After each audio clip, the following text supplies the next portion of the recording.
The following program was produced by an independent community producer. The opinions expressed do not necessarily reflect those of the ECAT staff or board of directors.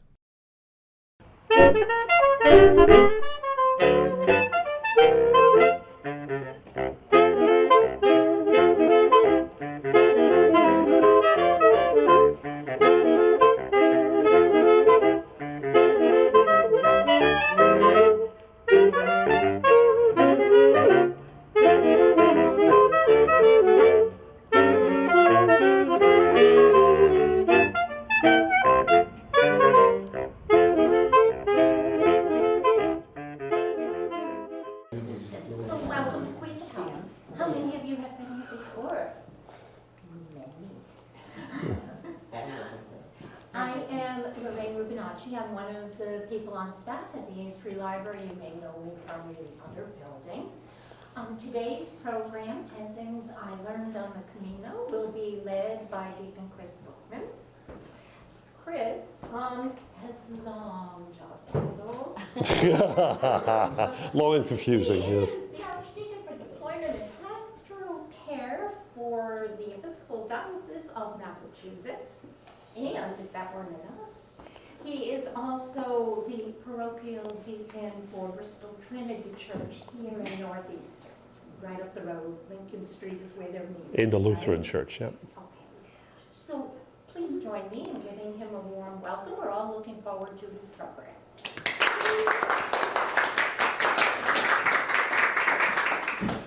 It's great to be here. Welcome, everybody. Good crowd. I was hoping for thunderstorms and rain, but you know, it's beautiful out there and you're here, so it's terrific. Couple of things. This presentation is actually sponsored by Bristol Trinity Episcopal Church, which is right up the street. They're meeting in the Lutheran Church. If you happen to be shopping for a church, check them out sometime. They're a wonderful and loving and devout group of people. So it's an honor to be working them. I've been there for about a year or so.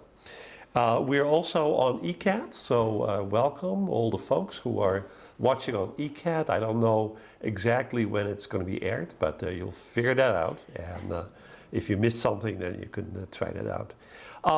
A little poll. How many of you have seen The Way with Martin Sheen? All right, if you haven't seen that, that's probably a movie, The Way with Martin Sheen. And I believe it's on Netflix, right? Yes. Yeah? That gives you a really good idea of what happens on the Camino. And the story is a touching one about a father who hears that his son actually was lost on the Camino.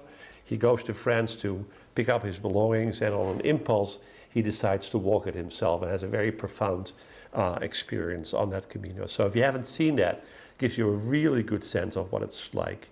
How many of you actually have walked the Camino?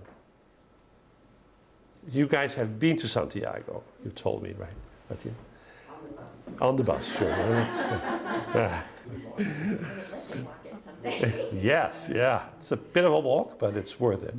I have to say I'm like full of excitement about presenting this today because I just came back from Spain 2 weeks ago. My story is that I did the Camino 3 years ago from the French side of the Pyrenees in France across to the city of Logroño in Spain, which is in wine country. Then I took a train from Logroño to a city called León, which is in Castilla, and then I walked the last piece to Santiago.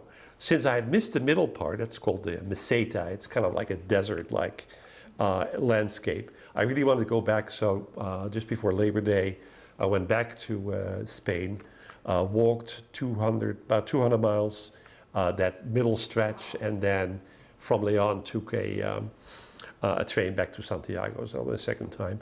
The other exciting news is, and I haven't told anybody at the church, but Lucy and I actually are invited to go to Santiago in April, where we'll be chaplains for Casa Anglicana, which is our Anglican retreat house in Santiago, welcoming people and helping them process the experience. So I can't wait. It's going to be awesome. While I'm talking, I will pass down two objects. One is the famous St. Jacob's shell. Virtually everybody on the Camino carries this shell. And the reason that this is the symbol of the Camino is that pilgrims, in order to prove that they had been on the Camino, would pick up a shell from the beaches of Galicia, which is the province of Spain where Santiago is. It's a little bit like Ireland. They have a Celtic culture. They would pick up a shell like this and bring it home to prove that they had been there. So everybody is on their backpack has one of these shells. I'll pass that around. And the other fun object to pass around is my beloved credential. So this is so much fun. So when you go on the Camino, you get a credential, and every bar, every restaurant, every church, every inn, every hotel, every shelter has a stamp. So you just collect stamps, and that actually proves how much you have walked. Even the cops, they have a special police force in the Guardia Civil that patrols up and down because they want to keep the, there's been some weird things that's happened. So the Guardia Civil actually patrols the stretch of the Camino, and they will also give you a stamp. They're really nice guys. They're not as scary as they look. So every day you get a couple of stamps, and that actually proves where you have walked. So enjoy that. It also has a wonderful map of all the different Caminos, hundreds of them really, that come together in Santiago. So on that note, I want to start with a couple of facts. The Camino that I walked is called the Camino Frances, the French Camino. As I said, there's like hundreds of them. It's a 778 5-kilometer path. Hello. It's a lot of walking. From a place in France called, on the Pyrenees, called Saint-Jean-Pied-de-Port, which is in Basque country, in the French Pyrenees, to Santiago in Galicia, the Celtic province of Spain. As I said, there are many other Caminos. So I did about 270 kilometers in 2022. As I said, from Saint-Jean to Logroño and from León to Santiago. And then just last September, I went back to finish the middle part. The reason that people go to Santiago, quite simply, I don't know if I really believe this, but it's a nice myth, is that St. James, who was one of the apostles of Jesus, after Jesus' death, went to Spain and preached the gospel there.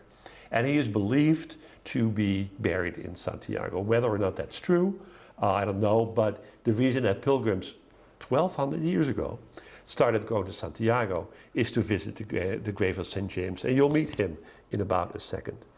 There's a book called the Codex Calixtinus from the 12th century that actually, it's kind of like a tourist guide. It describes the way, exactly the way it's walked with. Actually, the same stops that pilgrims are using today. And we believe that pilgrims have walked from their homes anywhere in Europe or in the Americas or in Asia to Santiago since the 9th century. That's 12th century people.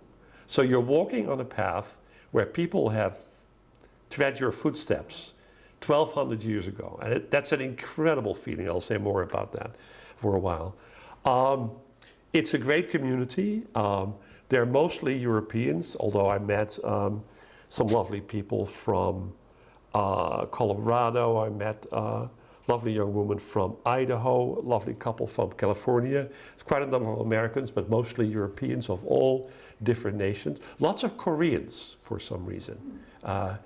And since all the Europeans are happily commingled, it's actually believed that the idea of a European Union, the way we have it now, came about by pilgrims walking the Camino together and realized that even though they were Italian and German and Dutch and French and Spanish, that they weren't so different. So it's a real feeling of unity when you walk that. So my presentation is called 10 Things I Learned on the Camino, because you may have noticed this.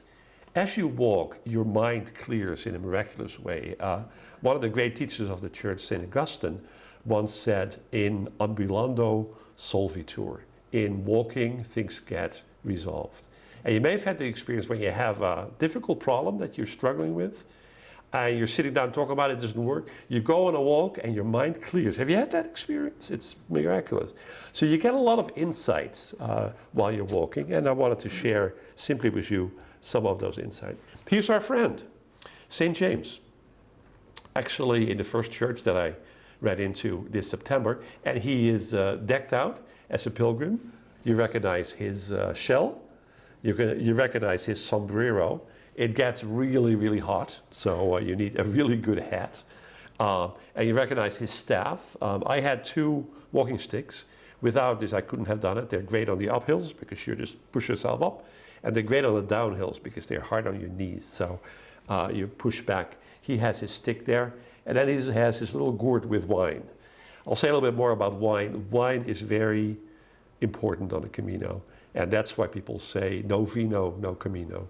So, so there's our friend St. James. And then with that, it's time to start the journey. My backpack is the 4th one from the left, incidentally, and my sticks. So you start in France, on the Pyrenees. This is the hardest stretch of the whole trip. So unfortunately, the first day of the Camino is the hardest. And because I'm a chicken, I actually took another route that kind of goes into Spain round way. But if you go right up in the mountain, it's very, very steep, and it usually takes 2 days. That's Basque country in France. It's a very strange language. You know, all the signs have lots of Q's and X's, and I didn't understand any of it. So you walk through France till you get to all the way over there. You have to get up that pass. I thought I was avoiding the steep part, but the second day I had to get up to the same pass as other people do, and it was hard work. And then eventually you come to a place called Navarra, which is a province of Spain. It's very green, it's very prosperous, and it's very beautiful. And as you progress, you get into a province called Rioja, which is Spanish wine country. Any Spanish wine lovers here? Oh yeah, Vino Tinto, right? I'm talking all about wine today. So these vineyards are just beautiful. Then you cross the border into Castilla, which is a little poor and very dry. You end up in this area called the Meseta, which is a dry, hot plain. And even walking in September last month, there were a couple of pretty hot days. However, they have these beautiful canals, and fortunately on this stretch, the Camino went by the canal, so you got some wonderful cool air coming off that canal. And then slowly you make your way through Castilla and Leon into Galicia, which is where Santiago is, and it's the Celtic part of Spain. Actually, when you round the corner to the cathedral in Santiago, the first thing you see is a bagpipe player. That's your welcome. They play the bagpipes for you. I think I might have a picture of him. So you walk and you walk and you walk. You're in Galicia, crossing that bridge. If you want to keep on walking, some people walk beyond Santiago to a town called Finisterre, which means the end of the world. It's about a 3-day walk beyond that. There's this lighthouse in the end, and that's the very end of the path. I guess if you sit there on a clear day, hello there, how are you? On a clear day, I guess you can see Boston because you're right across. I guess you're right across the ocean from there. Hey guys, come on in. And that's mile 0. I think I have a picture of it. So here's 10 things I learned. Let's take a break for a second. Come say there's a chair. There's 2 chairs here. There's a chair in the middle there. Patty and Eugene, welcome. And there's this one here next to Lucy too. Hi, how are you? So these insights. One trick is to not get discouraged. You know that feeling that you're taking on a large project and it feels overwhelming. And that really the only way to make it manageable and to cut it down is to take it in small steps. So believe it or not, this is the first thing you see after you cross the Pyrenees. So you've knocked yourself out, you're over this mountain, and then you see the sound and say, oh, only 790 kilometers to go. Ugh. That's like 650 miles. So don't get discouraged if you're in a big project. Break it down. To give you an idea, the stages of the Camino vary between 13 and 20 miles a day. I thought it was a lot, so I actually did some training even in the summer. Here in Boston, we have this wonderful bike path that we love called the East Bay, between Bristol, Rhode Island and Providence. So I did that one with the backpack. The backpack was about 15 pounds, 16 pounds. And I was like a broken man after that. You know, I couldn't walk for about a week, so I wondered, how is it going to be? So the first day was a 27-kilometer stage. That's up there. So I split it in 2 days. And then I kind of worked up to a comfortable pace of doing 13 miles a day, 20 kilometers a day. And then there were a couple of 20-mile stages, 30-kilometer stages. And it wasn't easy. I got a blister, but you know, you do it. So my insight was that if you have a difficult, demanding task, you break it up in small stages, and eventually it whittles down to where you are. But this is how you find your way. There's all these, there's either yellow arrows everywhere. You can't get lost. Well, I did get lost, but but there's yellow arrows everywhere, and then there are these stones that direct you and will tell you your distance from Santiago. Here are all the different, now it's 167 kilometers, and then you reach, this is in Finisterre, you reach that point where it says kilometer 0 times 0, 0, 0, and that's a good feeling. You know, you've made it. So my insight there is that overwhelming tasks can be broken down in little pieces, and they become less overwhelming. The second one, this for me was a powerful one, and it's, if you're in any club or organization or church for that matter, it's really an interesting learning point, asking yourself, are we all moving in the same direction? I noticed, I think it was the second day, I was still in France, and I noticed that people were all moving in. I never met somebody coming the other way. Well, just once. Not too many people do Santiago to wherever. A lot of people go to Santiago. So you're all moving in the same direction. And it's an amazingly powerful feeling that you're walking with all these people. Incidentally, today, last year, 500,000 people, 500,000 people walked this path. So you're walking with a number of people who all become friends, and you're all going in the same direction. It's a very, very powerful feeling. That would be a great stick on the Camino, by the way. So ask yourself, if you're part of a group or a church or a club or a family, are we moving in the same direction? Because you are, it becomes this powerful, I guess, synergy that you feel that you all have the same goal.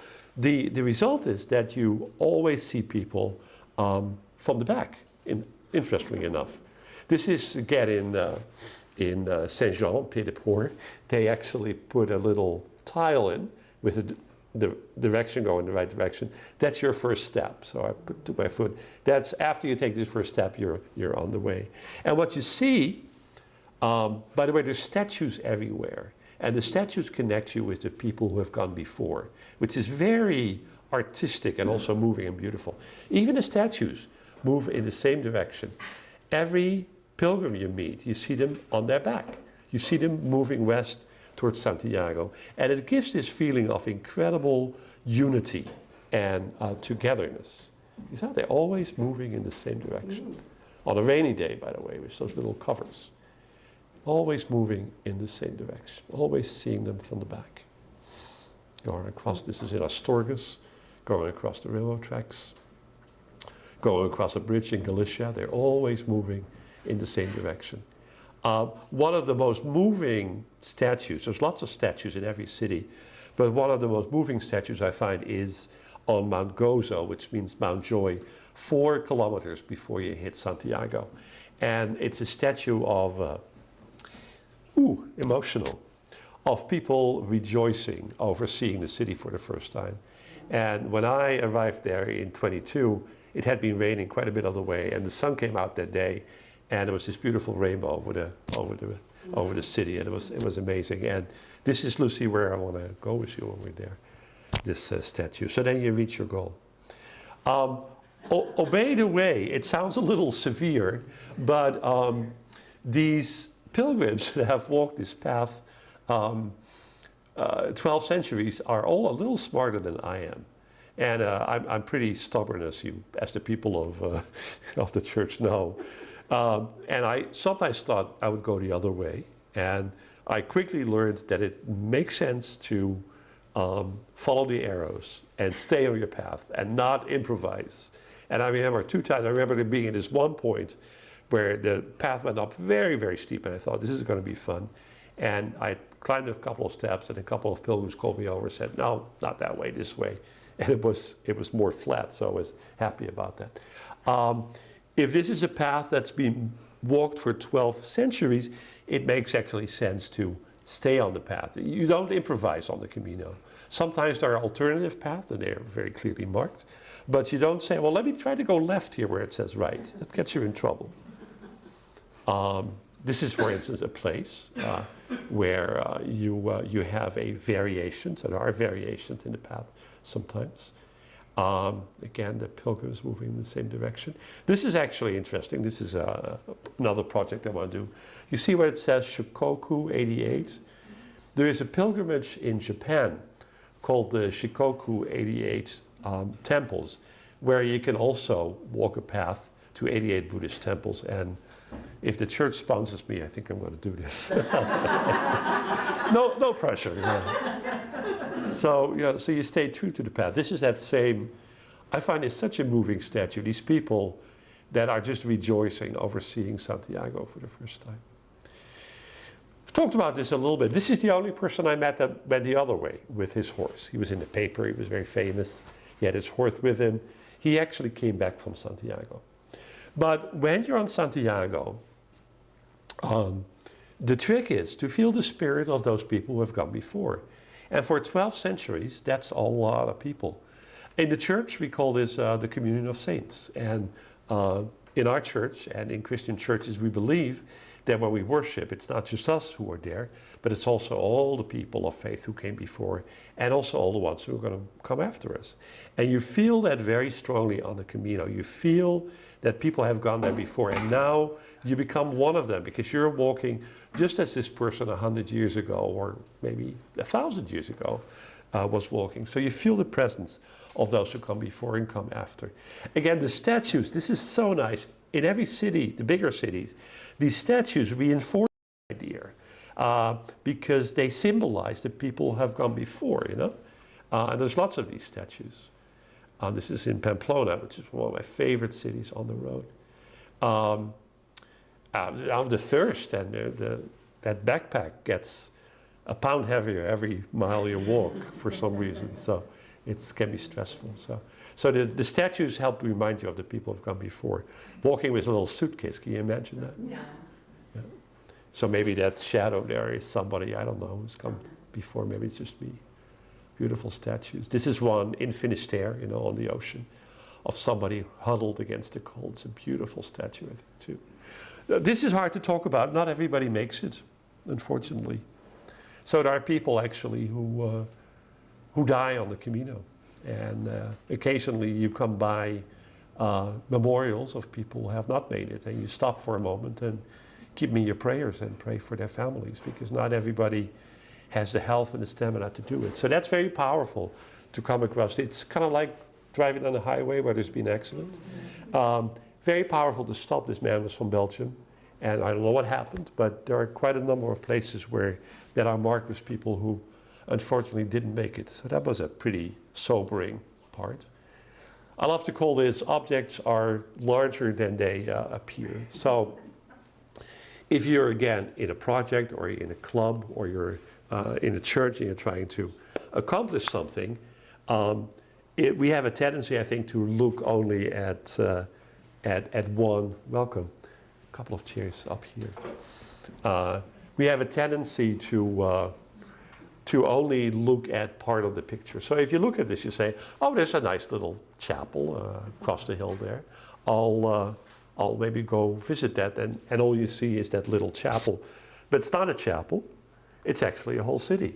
And the hill takes your view of the whole city. So when we attack certain problems, it's very easy to get caught in the details.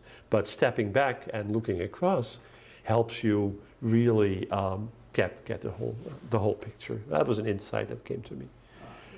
So this guy was surprised to see me, I guess. Prepare to be surprised, and lots of blessings. In September, what struck me is that I met a lot of people who wanted to bless me, and that was okay with me. Just before you go up to the desert area, there's a little chapel. And there was this woman in her 80s, so moving. I think she was a religious nun. And first you get your stamp.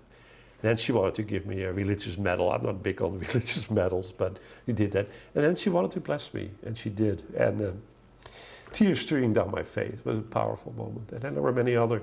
I used to go to a lot of masses. Don't tell Father John this, okay? And so after Mass, it's in Spanish, so I can't really follow what's going on.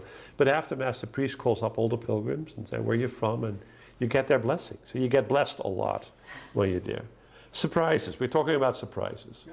I didn't expect, for instance, to be running with the bulls in Pamplona. As a matter of fact, I didn't. But I had this really fun tour guide in Pamplona. You know about the running of the bulls, right? They're real, right? No, they're not. No. They're not. I'm saying, you're crazy. Yeah. No, she finally noticed, yeah. So I had this really fun tour guide in Pamplona who took me to this tourist shop, and they had all these huge, they're stuffed bulls. And then he said, you go lie down.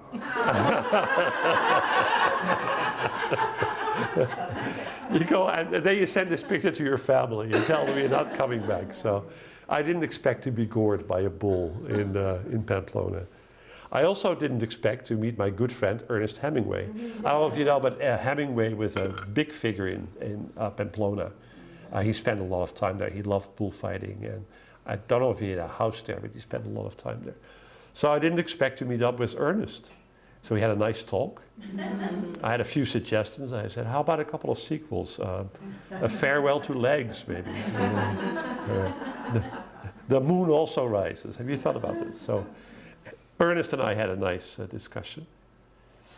And another huge surprise, after I did the Camino in 22, I went back to Holland where I grew up, and then to Austria where my niece has a hotel that she's running. And I stopped somewhere at a monastery that interested me, and it turned out to be on the Austrian Camino. So you can't get away from it. Some other beings were on their way to Santiago. This one's going to take a while. I think his ETA is maybe in 2030 or something, but he's bringing his house. And this was spring when I first walked, so lots of little salamanders. They all seem to be on their own Camino. Now this was a big surprise. You go up the path a little bit and you come to this fountain and you expect to find nice water, but it's actually a wine fountain. Not a bad deal. Huh? So you hold out your little bottle and you fill it with wine. That was a very nice surprise. Right is water, left is wine, just for those.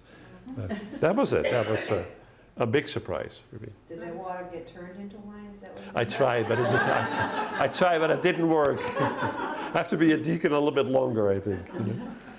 That's a good question. Sometimes people give you feedback, and it also happened to me in September, and it's a very interesting process. So this is not how you wear your backpack. By the way, this is when I left Logan and my family dropped me off. It's like way too low. These backpacks now, they have these wonderful hip belts. So you put it on, you go like this, you get the thing way up on your hips, and then you tighten it. So it's riding on your hips rather than here it's hanging from my back. Massive back pain.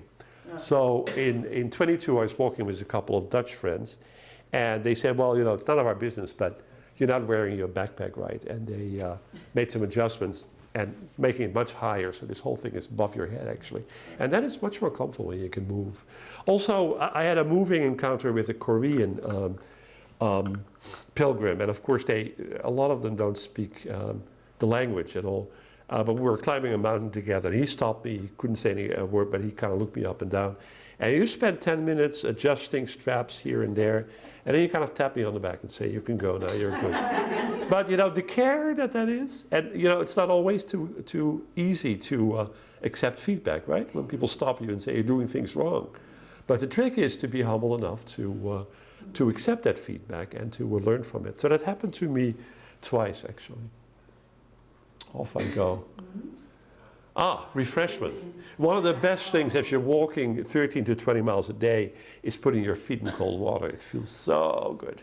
So there was a a fountain here that I put my feet in, that your feet kind of come back to life. I think I had a blister in September. I didn't expect it, but one of those 20-mile days.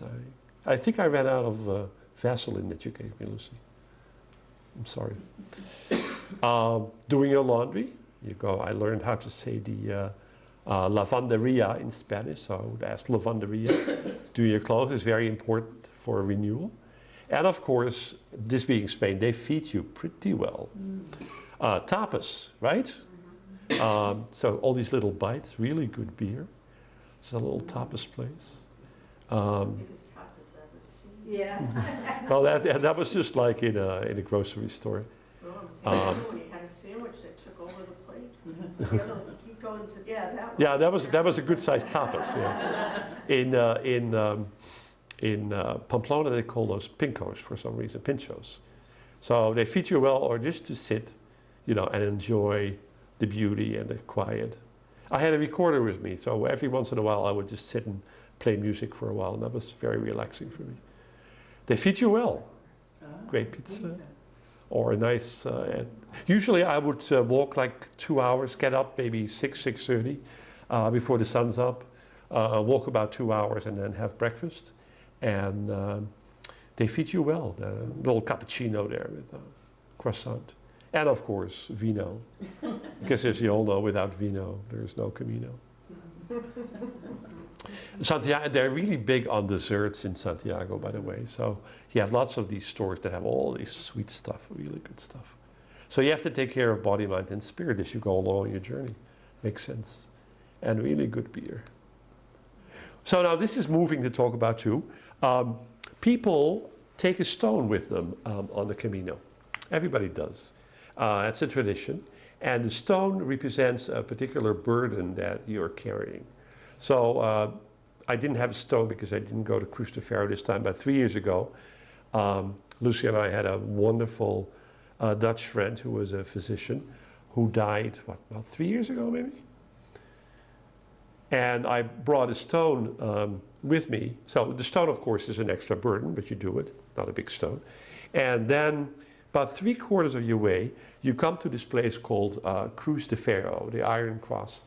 And at Cruz de Ferro, you deposit your stone, and symbolically, you leave your burden behind.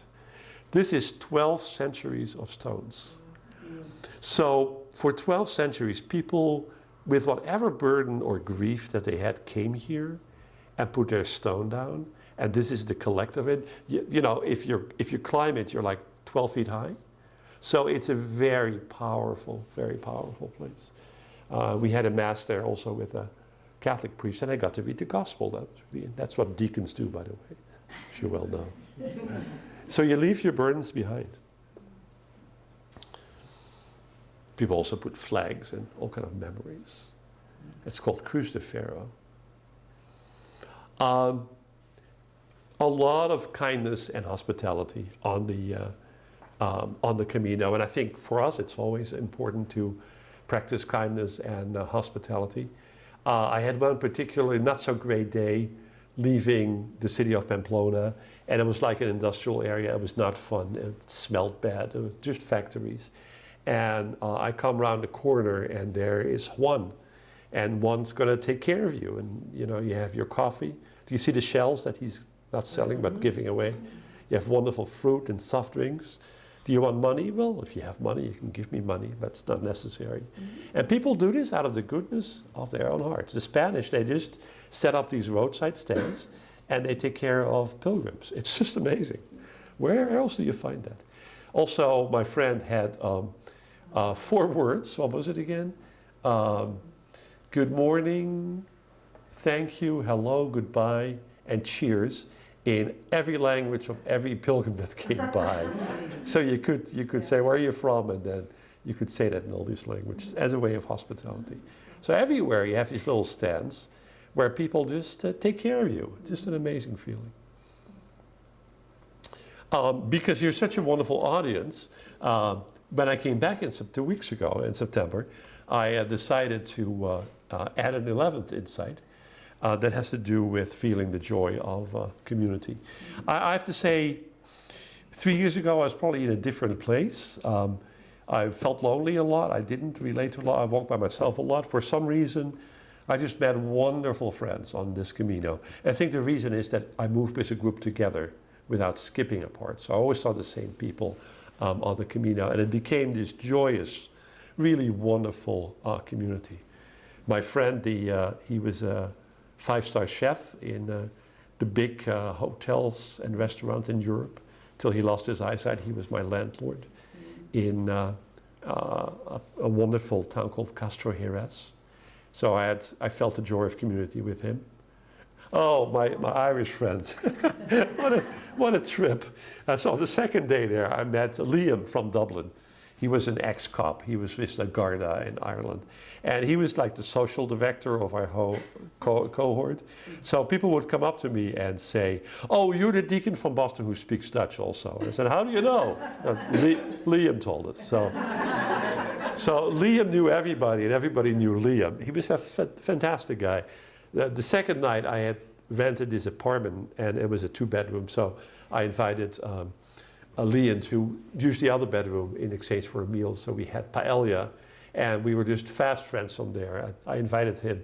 I hope I told you this, but I invited him and his wife to come visit us. So just an amazing guy. And Liam was everywhere and knew everybody. There were some Dutch people, and it was a lot of fun for me to speak Dutch with this guy, Edwin, for instance. A lot of people, are maybe not as inhibited as they might be in real life. So people tell their life stories. Edwin told me about his stint with the United Nations force in Lebanon, where he served with UNIFIL, and coming under fire from our good friends in the Hezbollah and being kind of traumatized by that. So normally probably it's not something he wouldn't share, but we had a real deep conversation about it. This lovely couple from Arizona, she was also an ex-cop. They just came over, and I had met them several times. We were not that close, but they said, "Well, I want to be sure to take your picture with us before we go home." So it was so moving. German friends that I met on the way. And then, you turn the corner, and then there it is, the cathedral in Santiago. You probably know that there are a lot of quaint rituals connected to entering the cathedral. I didn't do this, but when you enter, you put your hand on the side of the door. That's done for 12 centuries, so it's actually a hole now. You can put your hand in the hole. You can hug the statue of St. James if you want to, but the tradition that you've probably seen is called the Boto Fumero. It's that huge incense thing have you seen that? That they swing back and forth.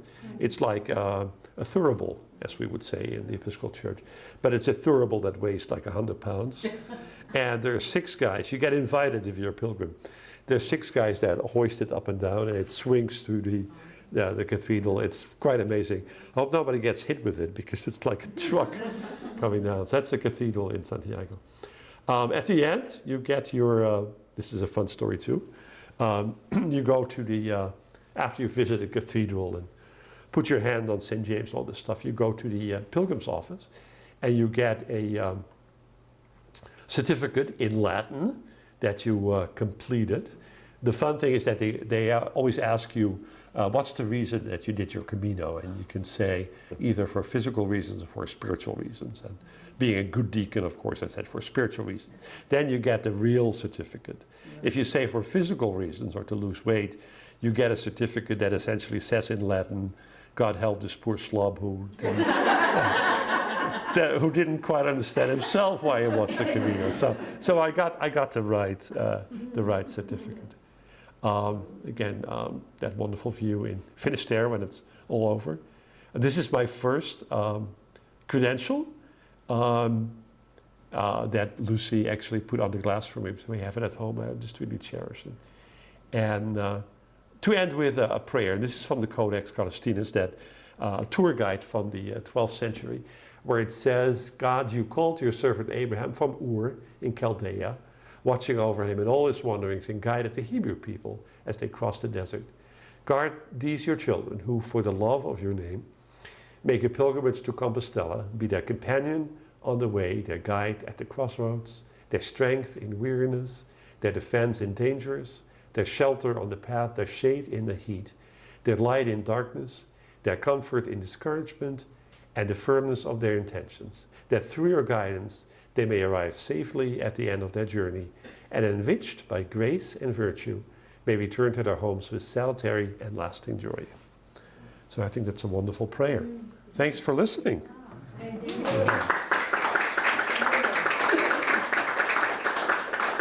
So we did like 40 minutes. I wanted to thank the library for being here. When I came into this building yesterday, I could not believe how beautiful it is. And if you haven't been here before, see the building. The bookshop is really nice, and also the beautiful gardens around here. Before we go to cheese and crackers, let's have a little dialogue, a discussion. What was your response to my presentation? Did you really hydrate on wine all that walking? Did I get high on wine? Did you hydrate? Hydrate. I'm so fixated on this one. Yeah, it's very important to hydrate, especially in the Meseta, the middle high plain, because you hit a stretch where there are very few villages. So I had a pretty good, my bottle, maybe 3/4 of a liter. I had a pretty good bottle, but you have to be careful that you don't hit a stretch and run out of water. In September, it was okay. If you do it in July or August, it can be dangerous. So, yeah. And then people are kind to you. So in every town and village, there's usually a fountain with drinkable water, so you can fill up there. And also all the little stores sell bottled water. So, yeah, but sometimes it's hard to stay hydrated. On the sunny days, if you're walking all day without a break, yeah, you do hydrate pretty quickly. And the wine doesn't slow you down? Well, well, the wine comes at the end of the day. It helps the vino. How many miles was it each way? Well, I didn't do You both did ways. one. I just did Okay, one just way. So in kilometers, it's 781, and it comes to about 650 miles, I think, 600 miles. Yeah. So it's yeah, it takes a lot of stamina to hang in there. I cheated a lot. I cheated 3 times with taxis when it got a little bit too rough. Don't tell anybody that. Okay. That's our secret. Thank you for your presentation. It was wonderful to listen to. I have a practical question. You mentioned that you carried 15 pounds. You were able to take everything you needed, and it was only 15 pounds? Yeah, so you have to be very selective. I carried next to nothing. But the interesting thing is that everybody does their own Camino. If you don't want to carry your backpack, there's luggage service that you can take from into, and I'll say something more about overnights too. There's luggage service, so you don't really have to carry everything. And there's also a lot of people who do guided tours. It sounds like yours was a little bit like that, who maybe sit in the bus for a couple of hours, they get dropped off, they walk for a couple of hours and then go to a hotel. So there's all kind of ways of doing it. I'll tell you a little bit more about overnights.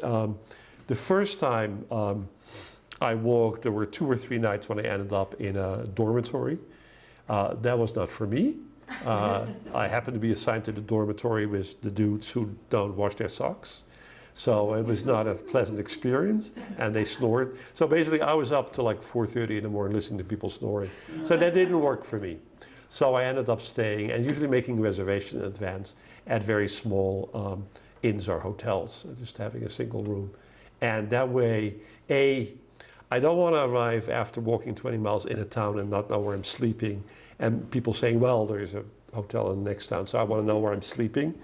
So I usually would reserve through Booking. This is a plug for Booking.com, which is a great website. So usually I had an okay hotel. The way the days work out, it's usually by 2 or 3 your days over. So you get to take a shower and a siesta, and then you find your friends and have dinner and all that stuff. So there's all kind of ways to it. You can make it as comfortable for yourself as you want. There's also a lot of people who bike it. And there's also 2 ways of doing it. Some people bike on the actual path. It looked rough to me. I'm a biker, but it looked rough. And some people just bike on the road beside where the Camino leads. So there's all different ways of doing it. Did you pre-plan your accommodations or? Yeah, so I made, before I left, just before Labor Day, I had worked it out for about half of the Camino, till about the city of Burgos, which is kind of the middle part. And then I started to plan out day by day. But then there are certain, and it can be nice. There was one day I was pretty tired, and I made a reservation next time, so I probably had another 8 kilometers to go. And there was this little inn called La Morena, and they had a bar and a restaurant, and it just seemed so nice. So I learned that in Spanish, you ask for a habitación, which is a room, not for a cama. If you ask for a cama, you get put in the dormitory with the smelly socks. But if you ask for a habitación, you get a room. So I asked the waitress if she had a habitación, and she did. It wasn't very clean, but it was all right for the night. And then they served a communal meal, which was delightful. So I gave up my reservation. It's like a small loss, you know. And then more towards the end of the Camino, I became a little bit more loose about not reserving and just kind of seeing what was available. In the off season, July and August, you might have a hard time.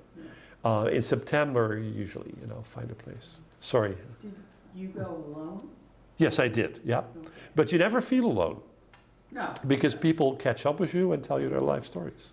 And how many days did it take you to walk the distance? Well, the first time it took me about 30 days, and this last time about 20, I would say. So I took it pretty slow.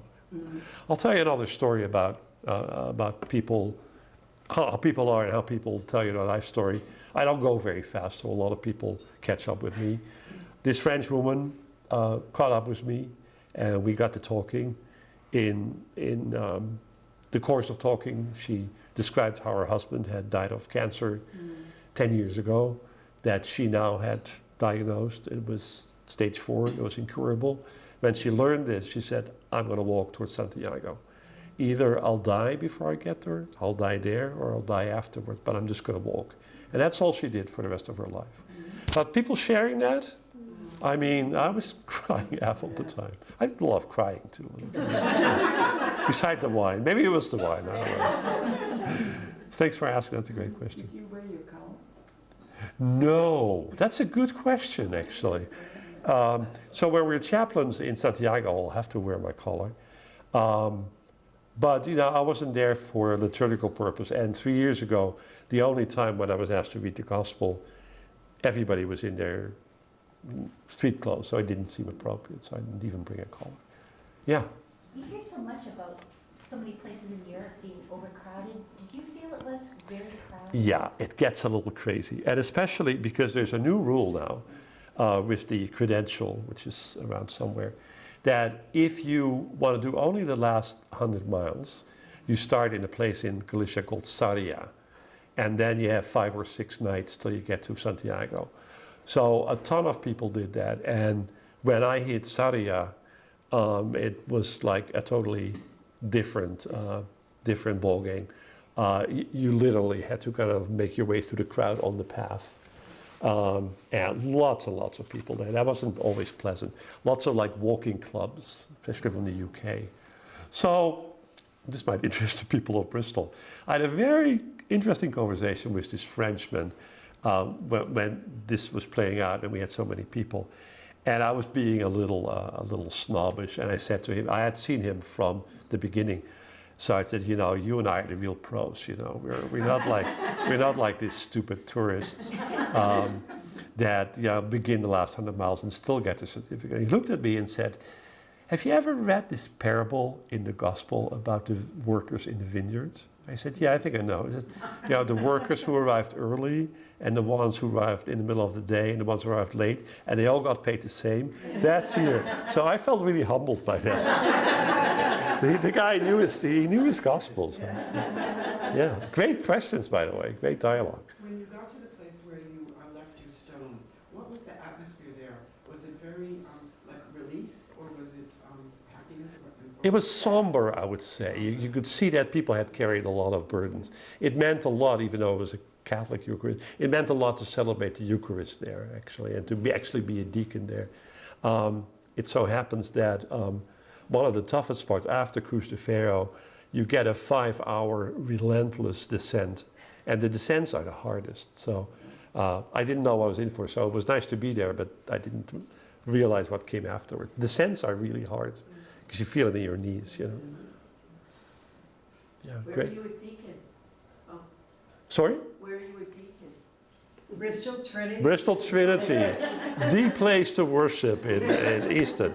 Go check it out sometime. Bristol Trinity and St. John's Franklin. Wonderful, wonderful communities. Faithful people. Was the downgrade like rocky? Yeah. I just actually learned that after you hit the Pyrenees, the third day, not only is it old, that's another old downhill day, but there is a certain kind of slate and it's grooved downward. So you're always sliding and it was pouring. And when it's wet, it's awful. They actually, I just read, they put a bulldozer to that whole thing and redid it. So there's a little bit more traction. So yeah, those descents are really hard. But as I said, the walking sticks help to break the impact. Also, your knees would be killing you. But the walking sticks help to, and then of course there's rolling gravel. So once you're on a rolling gravel, you kind of go downhill pretty quickly. So. Great questions. And the walking sticks, did you take them with you? Oh, that's a good question. Because you have that flexible, right? If Yeah. you take them My understanding was that I was not allowed. I went on Iberia, with? and I didn't even want to test it out. So when I got to Logroño by train, they have, what's that store called? It's a sporting store. We used to have one in Norwood. Anyway, I went to a sporting store and bought a set.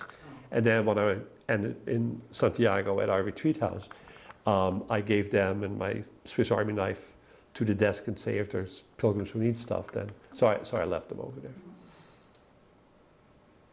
Great questions. You can't, did you buy your Swiss Army knife there as well?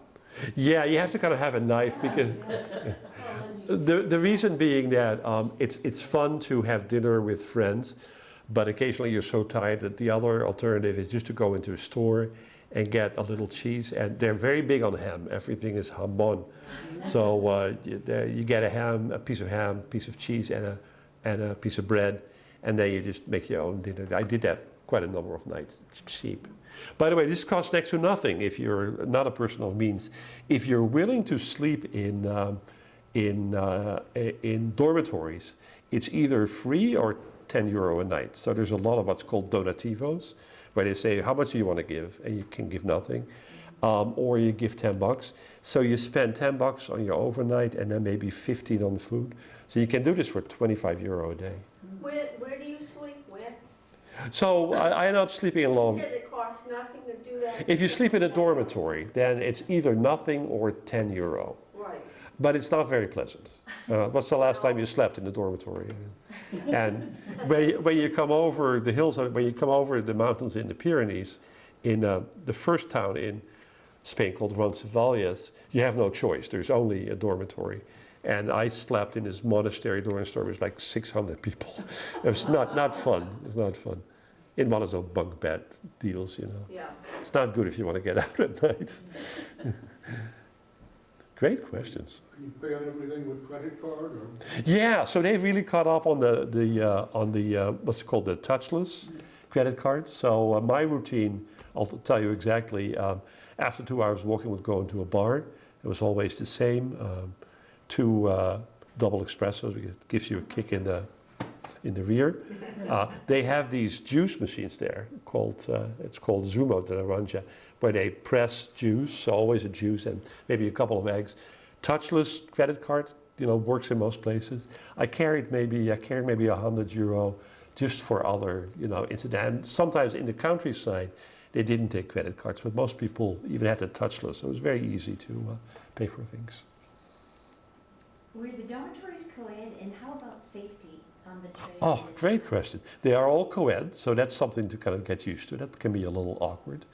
There have been some incidents, especially of people exposing themselves, and this is where the Guardia Civil comes in. So it's kind of interesting because I don't know if you know the history. The Guardia Civil has a terrible reputation all the way going back to Franco. I don't know if you know that story, but they were like Franco's secret police. They've kind of rehabbed a little bit. There is a branch now of the Guardia Civil that's specifically assigned to touring and patrolling the Camino. And not only are they very nice and they help you out, but they also keep an eye out for things. So What did you learn about your packing after you finished your first trip? Oh, I left a lot of stuff behind, you know. It must have been close to 20 pounds. And I had a sleeping bag, which you don't really need, especially if you're staying in little hotels. I had a very heavy kind of fleece thing that I left. And I had two of these, much bigger than these, two gigantic water bottles. And you only really need one. So every time I stopped, I ended up dumping more stuff. Then it was more like 15 pounds, you know. But what did you forget the first time? Oh, another great question. Shoes, second pair of shoes. So what you don't want to do is, I had these, they're Keens. You've seen those, right? Really great hiking shoes. But you don't want to, after you've taken your shower and your siesta, you don't want to put your hiking boots back on when you're going to town. So my son, God bless him, gave me a pair of, what do you call those? Those clogs. Clocks? Those plastic clogs. Crocs. Crocs, yeah, he gave me a pair of Crocs. And those were great. So that gives your feet kind of a break. So those were, so I didn't have those the first time. That's a great question.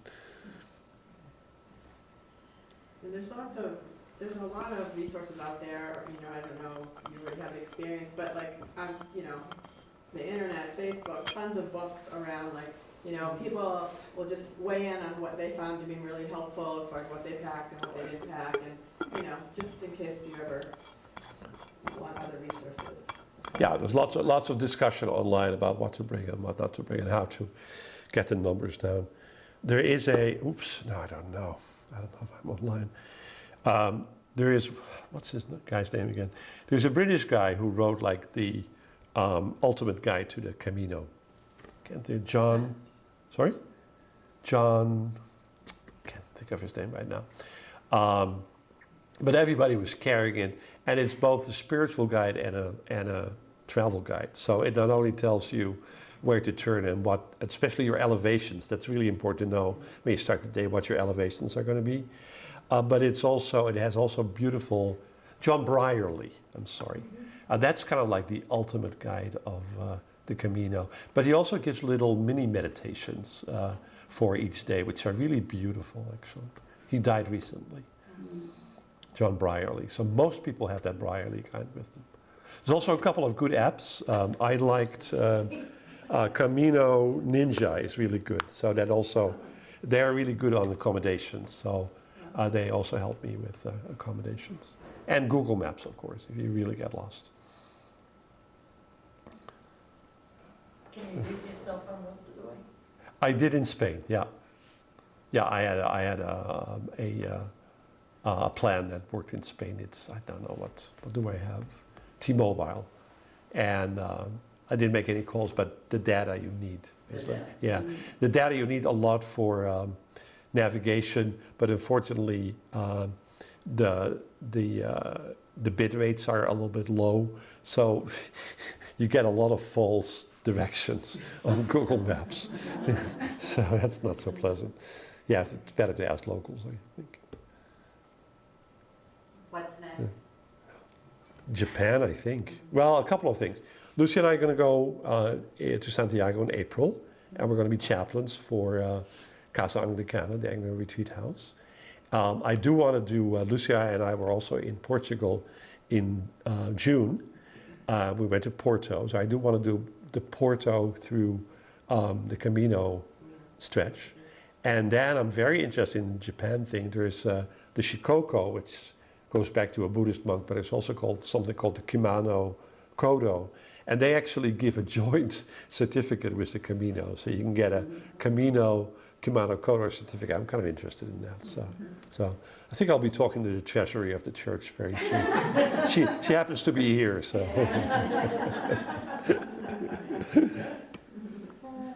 Great questions. Wow, it's fun. What's the distance in the Portuguese? Not long. It's 12 to 13 days. And there's something wonderful called the spiritual variant. So you can choose a variant that ends you up on the shore of a beautiful lake in Spain once you cross the border. And then you can take a beautiful boat trip across the lake that almost brings you to Santiago. So it's an easier trip. When we were in Porto, I met some Finnish pilgrims that were just beginning. I visited the cathedral there, and sure enough, there's the yellow arrows. They point you right out. So. Did you have any recovery time? I mean, did you need recovery time? Yeah, I did 1 0 day in Burgos. That was kind of like the middle. But it's funny, like your body gets used to walking every day. So waking up in the morning, your feet start going like this, like, it's time to move. I said, no, it's a 0 day. And it's hard to do it. You get a little restless when you don't walk. For those of you who follow your steps, 40,000 steps a day, occasionally. So it's up there. Very good. So thank you for listening. What a fun crowd. If you haven't seen it, watch The Way. Yeah. There's a couple of really good books. Do you know the title of the book that you liked? It was written by a woman, and when Chris went the first time, and we'd speak every day, I would write down little notes, and I could there's a map, so I could really. Yeah, you were following me on the map. And the second time, he made me a calendar, so I wrote down things that he would just probably forget. But yeah, but it was a woman, and I remember a little about her story that she, she was a mother, she had a job, and she suddenly just really wanted to let everything go and do this trip. Just out of the blue, she wasn't a hiker or anything. It was very important to her. Shirley MacLaine has written a book about it. I'm not a big Shirley MacLaine fan, but there it is. Paul Coelho, do you know him? Yeah, he's written a book about it too. So there's a lot out there. So much fun to talk about this. Thank you so much. I think we're going to go, unless there's other questions. Yeah. What was the oldest person you came across?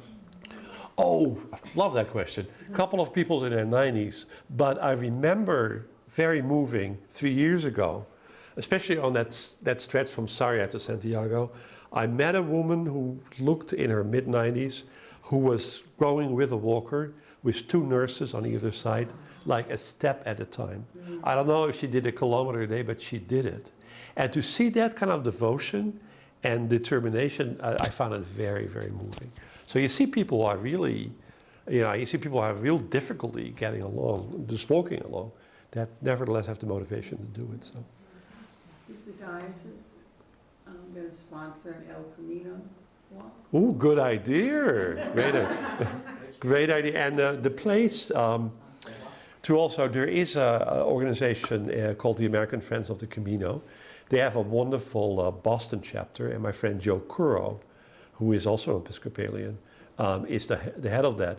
It turns out that I called him while I was in Santiago, and he was there. It was really weird.